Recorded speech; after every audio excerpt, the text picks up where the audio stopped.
ओम नमः शिवाय. साधना प्रभामध्ये तुमचे खूप खूप स्वागत.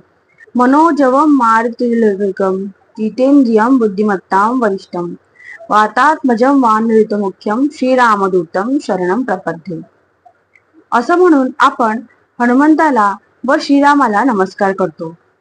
चैत्र शुद्ध पौर्णिमेच्या दिवशी हनुमंताचा जन्म झाला. तर यावेळी 1 एप्रिल 2026 सकाळी 7:06 पौर्णिमा सुरू होणार आहे व ही पौर्णिमा 2 एप्रिल सकाळी 7:41 पर्यंत असणार आहे.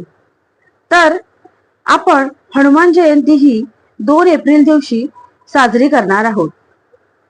या चैत्र शुद्ध पौर्णिमेला हनुमंताचा जन्म झाला. केसरी व माता अंजना यांच्या पोटी भगवान हनुमंताचा जन्म झाला. ते श्रीरामाचे भक्त म्हणून आपण ओळखतो.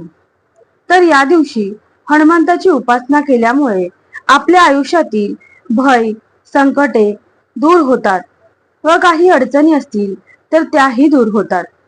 तर या दिवशी हनुमंताची उपासना कशी करायची ते आज आपण ऐकणार आहोत. तर या दिवशी सकाळी लवकर उठून हनुमंताच्या मंदिरात जावे. हनुमंताला शेंदूर, चमेलीचे तेल, रुईचे पान, रुईचे फूल, बुंदीचे लाडू अशा प्रकारे त्यांना आवडणाऱ्या गोष्टी अर्पण कराव्यात व हनुमंताचे दर्शन घेऊन तिथे मारुती स्तोत्र बोलावे आणि आपली जी काही इच्छा असेल ती मारुती रायासमोर सांगावी. त्याचबरोबर आपल्याला घरात जर हनुमंताची उपासना करायची असेल तर या दिवशी आसनावर बसावे व उत्तरेकडे तोंड करून दिवा लावावा व ह्या दिव्यामध्ये काळे तीळ घालावेत. त्याचबरोबर आपण ओम हन हनुमते नमः या मंत्राचा रुद्राक्षाच्या माळेने जमेल तितक्या वेळा जप करावा. त्याचबरोबर जर आपल्याला मारुती स्तोत्राचे पठण करायचे असेल तर 11 वेळा मारुती स्तोत्र पठण करावे.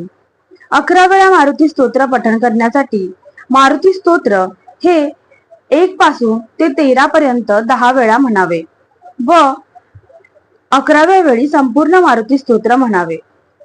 अशा प्रकारे मारुती स्तोत्र पठण करायचे आहे. आणि जेव्हाही आपण श्रीरामाची साधना करतो त्यावेळी आपण मारुती नमस्कार किंवा मारुती स्तोत्र म्हणायचे असते व जेव्हा आपण मारुतीची साधना करतो तेव्हा एकदा तरी रामरक्षा पठण करावी किंवा राम नामाचा जप करावा. तर या दिवशी हनुमंताला आवडेल त्याप्रमाणे श्रीरामाच्या नामाचा जप करावा. तर आपण राम नाम जप करू शकतो किंवा श्रीराम जय जय राम या मंत्राचा देखील आपण जप करू शकतो. त्याचबरोबर राम रक्षाचे पठण करावे. त्याचबरोबर जर आपल्याला हनुमंताचा हनुमान चालीसा पठण करायची असेल तर ती देखील आपण या दिवशी पठण करू शकतो. तर अशा प्रकारे चैत्र पौर्णिमेच्या दिवशी म्हणजेच हनुमान जयंतीच्या दिवशी हनुमानाची साधना करायची आहे.